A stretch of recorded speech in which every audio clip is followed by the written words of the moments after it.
Hello friends, welcome back to my channel SSA Cooking World.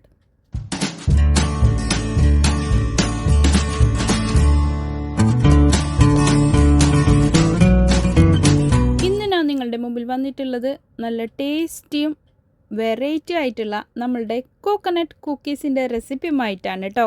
നമ്മൾ ബേക്കറിയിൽ നിന്നൊക്കെ വാങ്ങിക്കുന്ന ഈ കോക്കനട്ട് കുക്കീസ് നമുക്ക് വീട്ടിൽ തന്നെ എയർ ഫ്രയറിൽ വെച്ചിട്ടും അല്ലാതെ അടുപ്പത്ത് ഗ്യാസ് സ്റ്റോപ്പിൽ വെച്ചിട്ടും ചെയ്യുന്ന മെത്തേഡാണ് ഞാൻ കാണിക്കുന്നുള്ളത്. റെസിപ്പിയിലിട്ട് കടക്കുന്നതിന് മുമ്പായി നമ്മളുടെ ഈ ചാനൽ ഇതുവരെ സബ്സ്ക്രൈബ് ചെയ്യാതെയാണ് ഏതെങ്കിലും കൂട്ടുകാർ എവിടെയെങ്കിലും കണ്ടുകൊണ്ടിരിക്കുന്നുണ്ടെങ്കിൽ ഒന്ന് പോയി സബ്സ്ക്രൈബ് ചെയ്യാനും കൂടെയുള്ള കുഞ്ഞു ബെൽ ബട്ടൺ ഒന്ന് പ്രസ് ചെയ്ത് സപ്പോർട്ട് ചെയ്യാനും മറക്കല്ലേ. എന്നാലേ ഞാനിടുന്ന പുതിയ പുതിയ വീഡിയോസിൻ്റെ നോട്ടിഫിക്കേഷൻ നിങ്ങളിലെത്തുകയുള്ളൂ, നിങ്ങൾക്കത് അപ്പോഴപ്പോൾ തന്നെ കാണാനും പറ്റത്തുള്ളൂ. ഇതിനു വേണ്ടിയിട്ട് ഞാൻ എടുത്തിട്ടുള്ള ഇൻഗ്രീഡിയൻസ് ആണ് ഇതൊക്കെ. 1/4 കപ്പ് മിൽക്ക് പൗഡറും 1 കപ്പ് ഓൾ പർപ്പസ് ഫ്ലോറാണ് ഞാനിപ്പോൾ ഇതിലേക്ക് ഇട്ട് കൊടുക്കുന്നുള്ളത്. എന്നിട്ട് 1/4 കപ്പ് മിൽക്ക് പൗഡർ കൂടി ചേർത്ത് കൊടുക്കാം. ഇത് കയ്യിലില്ലാത്തവർ സ്കിപ്പ് ചെയ്യാം, കുഴപ്പമൊന്നുമില്ല. പിന്നെ 1/2 ടീസ്പൂണ് ബേക്കിംഗ് പൗഡറാണ് ചേർത്ത് കൊടുക്കുന്നുള്ളത്. പിന്നെ ഒരു പിഞ്ച് മാത്രം ഉപ്പ് ചേർത്ത് കൊടുക്കാം. ഒരുപാട് ആവാതിരിക്കാൻ ശ്രദ്ധിക്കുക. എന്നിട്ട് നമുക്ക് ഇത് മൂന്നും നല്ല പോലെ അരച്ചെടുത്തിട്ട് അവിടെ മാറ്റി വെക്കാം. എന്നിട്ട് 2-3 പ്രാവശ്യം ഞാൻ മറ്റേ സ്പൂൺ വെച്ചിട്ട് ഇങ്ങനെ മിക്സ് ചെയ്ത് കൊടുക്കുന്നുണ്ട്. പിന്നീട് ഇതിലേക്ക് ഞാനൊരു 1/4 ടീസ്പൂണ് ഏലക്ക പൗഡറില്ലേ, കാർഡമം പൗഡർ, അതുകൂടി ചേർത്ത് കൊടുക്കുന്നുണ്ട് കേട്ടോ. പിന്നീട് ഇതിലേക്ക് 1/2 കപ്പാണ് ഷുഗർ വേണ്ടിയിട്ടുള്ളത്. അത് ഫുള്ളായിട്ടുള്ള ഷുഗറിനെ നമുക്ക് ഇതിനെ മിക്സിൻ്റെ ജാറിലിട്ടിട്ട് പൊടിച്ചെടുക്കാം, ചെറിയ ജാറിൽ. അപ്പോൾ അത് പൊടിച്ചെടുത്തിട്ടും വന്നിട്ടുണ്ട്. എന്നിട്ട് നമുക്കിത് മിക്സ് ചെയ്ത് വെക്കാം. ഇതിലേക്ക് 75 ഗ്രാമാണ് ഞാൻ ബട്ടർ എടുത്തിട്ടുള്ളത്. അത് റൂം ടെമ്പറേച്ചറിലുള്ള ബട്ടർ ആയിരിക്കണം, അത് പ്രത്യേകം ശ്രദ്ധിക്കാം. എന്നിട്ട് നമുക്കൊന്ന് നല്ല പോലെ ഇതിനെ മിക്സ് ചെയ്തെടുക്കാം. ഇതിലേക്ക് ഞാൻ ഷുഗറാണ് ചേർത്ത് കൊടുക്കുന്നുള്ളത്. പൊടിക്കുന്നതിന് മുമ്പാണ് കേട്ടോ 1/2 കപ്പ് ഉള്ളത്. അപ്പോൾ പൊടിച്ച് കഴിയുമ്പോൾ കുറച്ച് കൂടുതലാവുന്ന എല്ലാവർക്കും അറിയായിരിക്കും. എന്നിട്ട് നമുക്ക് ഇതിനെ നല്ല പോലെ മിക്സ് ചെയ്തെടുക്കാം. ഒരു ടീസ്പൂണ് ഷുഗർ പൗഡർ മാത്രം ഞാൻ അവിടെ മാറ്റി വെച്ചിട്ടുണ്ട്, അത് പിന്നീട് വേണം. പിന്നെ ഇതിലേക്ക് 1 ടീസ്പൂണ് വനില എസൻസ് കൂടിയാണ് ചേർത്ത് കൊടുക്കുന്നുള്ളത്. ഇത് കൂടിയാവുമ്പോൾ നല്ല പ്രത്യേക ടേസ്റ്റ് തന്നെയാണ്. ഇത് ഉണ്ടാക്കി കഴിക്കാൻ വേണ്ടിയിട്ട് ഇതിലൊക്കെ വേറെ ഒന്നും വേണ്ട ആവശ്യമൊന്നുമില്ല. ആകെ 3 ഇൻഗ്രീഡിയൻസ് വെച്ചിട്ടും ഇത് ചെയ്യാവുന്നതേ ഉള്ളൂ. എൻ്റെ അടുത്ത് ഇതൊക്കെ ഇട്ടിട്ട് ചെയ്യുമ്പോൾ കുറച്ച് വേറെ തന്നെ ടേസ്റ്റാണ്. ഇതിപ്പോൾ ഞാൻ ഏലക്കപ്പൊടിയാണ് കേട്ടോ ഇതിലേക്ക് ചേർത്ത് കൊടുത്തിട്ടുള്ളത്. അപ്പോൾ ഇതിനെ നമുക്കൊന്ന് മിക്സ് ചെയ്തിട്ട് ഈ ഇൻഗ്രീഡിയൻസിലേക്ക് ചേർത്ത് കൊടുക്കാം. ഇത് മൊത്തത്തിലായിട്ട് നമ്മൾ വന്നിട്ട് ഈ ബട്ടറിൻ്റെ കൂട്ടിലേക്ക് ഇത് ചേർത്ത് കൊടുത്തിട്ട് ഒന്ന് ആദ്യം നമ്മൾ സ്പാച്ചിൽ വെച്ചിട്ട് ഒന്ന് മിക്സ് ചെയ്ത് കൊടുക്കാം. പിന്നീട് നമുക്ക് ഇതിലേക്ക് 1/4 കപ്പാണ് ഞാൻ ഡെസിക്കേറ്റഡ് കോക്കനട്ടാണ് കേട്ടോ ചേർത്ത് കൊടുക്കുന്നുള്ളത്. ഡെസിക്കേറ്റഡ് കോക്കനട്ട് നമ്മളുടെ കയ്യിൽ ഇല്ല എന്നുണ്ടെങ്കിൽ ഫ്രഷ് തേങ്ങയില്ലേ, അത് വൈറ്റ് കളറായിട്ടുള്ള പോർഷൻ മാത്രം നമ്മൾ ഒന്ന് ഫ്രൈ പാനിലിട്ടിട്ട് ചൂടാക്കി എടുത്തിട്ടായിട്ട് ഇതിലേക്ക് ചേർത്ത് കൊടുത്താലും മതി, കുഴപ്പമൊന്നുമില്ല. ഡയറക്റ്റായിട്ട് തന്നെ ഫ്രഷ് തേങ്ങ മാത്രം തന്നെ ചേർത്ത് കൊടുക്കുന്നുണ്ടെങ്കിൽ അങ്ങനെയും ചേർത്ത് കൊടുക്കാം. എന്നിട്ടായിട്ട് നമുക്ക് കൈ കൊണ്ട് ഇത് നല്ലപോലെ മിക്സ് ചെയ്തെടുക്കണം. എന്നിട്ട് നമ്മൾ ചപ്പാത്തി മാവിനൊക്കെ കുഴച്ചെടുക്കൂലേ, ആ വിധത്തിലാക്കിയിട്ട് വേണം കേട്ടോ നമുക്കിത് കുഴച്ചെടുക്കാൻ വേണ്ടിയിട്ട്. ഇതിലേക്ക് ഞാനൊരു 3 ടേബിൾ സ്പൂണ് പാലാണ് ചേർത്ത് കൊടുക്കുന്നുള്ളത്. നമുക്ക് ഒരു ഡോൻ്റെ പെർഫെക്റ്റ് പാകം എത്ര ഉണ്ടാവും അത്ര ആവുന്നത് വരെ പാൽ നമുക്ക് വേണമെന്നുണ്ടെങ്കിൽ ചേർത്ത് കൊടുക്കുക, കുഴപ്പമൊന്നുമില്ല. ഞങ്ങൾക്ക് 3 ടേബിൾ സ്പൂണ് പാലാണ് ഇതിലേക്ക് വേണ്ടി വന്നിട്ടുള്ളത്, മിൽക്ക്. എന്നിട്ട് നമുക്കിതാ ഇത് ഡെസിക്കേറ്റഡ് കോക്കനട്ട് വേറെ മാറ്റി വെച്ചതാണ്. പിന്നെ ആ ഷുഗർ പൗഡറില്ലേ നമ്മൾ ആദ്യം ചേർത്ത് കൊടുത്തിട്ടുണ്ട്, അവിടെ വെച്ചിട്ടുണ്ടായ അതുകൂടി ഇതിലേക്ക് ഇട്ട് കൊടുത്തിട്ടുണ്ട്. അതൊന്ന് നല്ലപോലെ മിക്സ് ചെയ്തെടുക്കാം. ഇതിങ്ങനെ ചെയ്യുന്നത് എന്താണെന്ന് വെച്ചാൽ അതിൻ്റെ മേലെയുള്ള ഗോൾഡൻ കളറില്ലേ പെട്ടെന്നായിട്ട് നല്ല ഷുഗറൊക്കെ കാരമലൈസ് ആയിട്ടാകുമ്പോൾ നല്ല കളറായിട്ട് കിട്ടുന്നുണ്ട്. അതിന് വേണ്ടിയിട്ടാണ് കേട്ടോ ഇങ്ങനെ ചെയ്തത്. എന്നിട്ട് നമ്മൾ ഒരു ബട്ടർ പേപ്പർ തേച്ച് കൊടുത്തിട്ടുണ്ട്. ഒരു കേക്ക് ടീനിലാണ് ഞാൻ ഇപ്പോൾ ചെയ്തെടുക്കുന്നുള്ളത്. എയർ ഫ്രയറിൽ ഇത് 1 kg കേക്ക് ടീൻ ഞങ്ങൾക്ക് പിടിക്കുന്നുണ്ട്. അപ്പോൾ അതിലാണ് ഞാൻ ചെയ്ത് കൊടുത്തിട്ടുള്ളത്.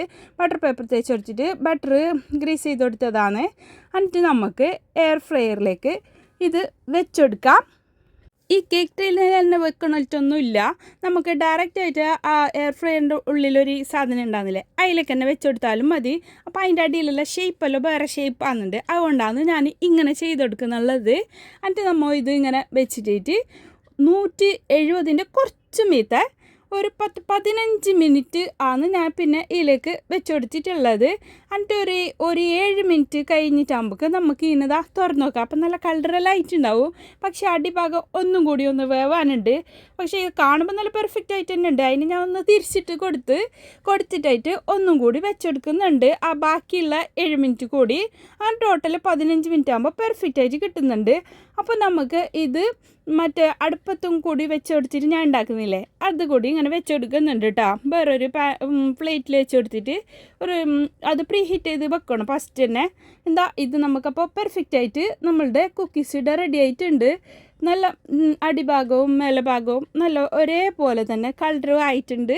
അതിൻ്റെ അകത്തൊക്കെ നല്ല പെർഫെക്റ്റ് ആയിട്ട് തന്നെ വെന്തിട്ടും കിട്ടിയിട്ടുണ്ട്. അപ്പോൾ ഞാനൊരു ബൗളിലേക്ക് സെർവ് ചെയ്യാണ്. അപ്പോൾ കണ്ടില്ലേ 10-15 മിനിറ്റ് മതി നമ്മൾക്ക് പെർഫെക്റ്റ് ആയിട്ട് കോക്കനട്ട് കുക്കീസ് ഇവിടെ റെഡിയായി കിട്ടുന്നുണ്ട്. നമ്മൾ ബേക്കറികളിൽ നിന്നൊക്കെ വാങ്ങിക്കുമ്പോൾ ഇതേ കളർ തന്നെയല്ലേ കോക്കനട്ട് കുക്കീസ് കിട്ടുന്നുള്ളത്. അതേ കളറും അതിനും കാട്ടിയും നല്ല ടേസ്റ്റ് ആയിട്ടാണ് കേട്ടോ ഞങ്ങൾക്ക് ഇത് തോന്നിയിട്ടുള്ളത്.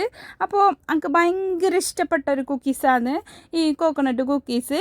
അപ്പോൾ ഇതുപോലെ എല്ലാവരും ഒന്ന് ട്രൈ ചെയ്തിട്ട് നോക്കട്ടോ. എല്ലാവർക്കും ഒരുപോലെ ഇഷ്ടപ്പെടും. ഇതിൻ്റെ അകത്തൊക്കെ കണ്ടില്ലേ നല്ല പെർഫെക്റ്റ് ആയിട്ട് തന്നെ വെന്തിട്ടും കിട്ടിയിട്ടുണ്ട്. രണ്ട് സൈഡ് നമ്മൾ ഒരുപോലെ തിരിച്ചിട്ട് കൊടുത്തിട്ട് ഇതാക്കിയിട്ട് വെച്ചതുകൊണ്ട്. പക്ഷേ നമ്മൾ മറ്റേ OTG ഓവനിലാണെങ്കിലും നമ്മൾ ഗ്യാസ് സ്റ്റോപ്പിൻ്റെ മേലായിട്ട് വേവിച്ചെടുക്കുന്നത് ആണെങ്കിലും ബേക്ക് ചെയ്തെടുക്കുന്നുണ്ടെങ്കിലും നമുക്ക് തിരിച്ചിട്ട് കൊടുക്കേണ്ട ഒരു ആവശ്യമില്ല. എന്തെന്ന് പറഞ്ഞാൽ അതിൻ്റെ അടിഭാഗത്തുനിന്നും മറ്റേ ചൂട് കയറുമല്ലേ അതുകൊണ്ട് മാത്രമാണ്. ഇത് കണ്ടില്ലേ നല്ല പെർഫെക്റ്റ് കോക്കനട്ട് കുക്കീസ് നമുക്കിവിടെ റെഡി ആയിട്ടുണ്ട്. അപ്പോൾ എല്ലാവരും ഇതുവരെ ഉണ്ടാക്കാത്തവരുണ്ടെങ്കിൽ ഇത്ര എളുപ്പത്തിൽ ഉണ്ടാക്കാമെന്ന് ചിലപ്പോൾ കുറേ ആൾക്കൊന്നും അറിയില്ലായിരിക്കും. എന്നാലും ഇതുപോലെ എളുപ്പത്തിൽ തയ്യാറാക്കിയിട്ട് നോക്ക്. ഈ ഗ്യാസ് സ്റ്റോപ്പിൻ്റെ മേലെ വെച്ചത് 20 മിനിറ്റ് ആയിട്ടുണ്ട് കേട്ടോ എനിക്കിങ്ങനെ റെഡിയായി കിട്ടാൻ വേണ്ടിയിട്ട്. അപ്പോൾ അതിൻ്റെ അടിഭാഗത്ത് കുറച്ച് കളർ റെഡിമായിട്ടുണ്ട്. അതൊന്നും കുഴപ്പമില്ല, നല്ലോണം കരിഞ്ഞിട്ടൊന്നും പോയിട്ടൊന്നുമില്ല. അങ്ങനെ പെർഫെക്റ്റ് ആയിട്ട് തന്നെ അതും കിട്ടുന്നുണ്ട്. അപ്പോൾ ഒരു 15 മിനിറ്റ് കഴിയുമ്പോൾ നമ്മൾ തുറന്നിട്ട് നോക്കിക്കോളൂ. അത് താണൊന്നും പോകത്തൊന്നുമില്ല, കേക്കൊന്നും അല്ലല്ലോ. ഒരു 15 മിനിറ്റ് കഴിയുമ്പോൾ നമുക്കിത് ഓപ്പൺ ചെയ്ത് നോക്കാം കേട്ടോ. പെർഫെക്റ്റ് ആയിട്ടുണ്ടെങ്കിൽ അപ്പോൾ നമുക്ക് എടുക്കാം. നമുക്കിത് പെർഫെക്റ്റ് ആയിട്ട് തന്നെ നമ്മളുടെ കോക്കനട്ട് കുക്കീസ് എയർ ഫ്രയറിലാണെങ്കിലും അടുപ്പത്തിൽ വെച്ചിട്ടാണെങ്കിലും നമുക്കിത് റെഡിയാക്കിയിട്ട് എടുക്കാം. അപ്പോൾ എയർ ഫ്രയർ ഇല്ലയെന്ന് വെച്ചിട്ട് ആരും വിഷമിക്കൊണ്ടൊന്നും വേണ്ട. എയർ ഫ്രയർ ഉള്ളവർക്ക് എളുപ്പത്തിൽ അതിലുണ്ടാക്കാം. ഇത് കോക്കനട്ട് കുക്കീസാണ്. നോർമൽ ബട്ടർ കുക്കീസിൻ്റെ റെസിപ്പിയും ഞാൻ ഇടാം ഇൻഷാ അല്ലാ. എൻ്റെ ഈ റെസിപ്പി നിങ്ങൾക്കെല്ലാവർക്കും ഇഷ്ടപ്പെട്ടെന്ന് ഞാൻ വിചാരിക്കുന്നു. ഇഷ്ടപ്പെട്ടാൽ നിങ്ങളുടെ ഫ്രണ്ട്സ് ആൻഡ് ഫാമിലിക്ക് ഒന്ന് ഷെയർ ചെയ്ത് കൊടുക്കാനും ലൈക്ക് ചെയ്യാനും നിങ്ങളുടെ വിലയേറിയ അഭിപ്രായങ്ങൾ താഴെ കമൻറ്റ് ബോക്സിൽ കൊടുക്കാനും മറക്കല്ലേ. ഇനിയും ഇതുപോലുള്ള ഒരുപാട് എയർ ഫ്രയർ റെസിപ്പീസുമായി നിങ്ങളുടെ മുമ്പിൽ ഞാൻ വരുന്നതായിരിക്കും. എയർ ഫ്രയർ ചെയ്തിട്ടുള്ള അൽഫാമും അതുപോലെ തന്നെ പ്ലം കേക്കും പിന്നെ ഞാൻ നോർമൽ വനില സ്പോഞ്ച് കേക്കും ഞാൻ ചെയ്തിട്ടുണ്ട്. അതൊക്കെ കാണാത്തവരുണ്ടെങ്കിൽ ഒന്ന് പോയി കണ്ടു നോക്ക്. തണുത്തതിന് ശേഷം കണ്ടെയ്നറിലാക്കി സൂക്ഷിക്കാം. Thanks for watching. Bye bye.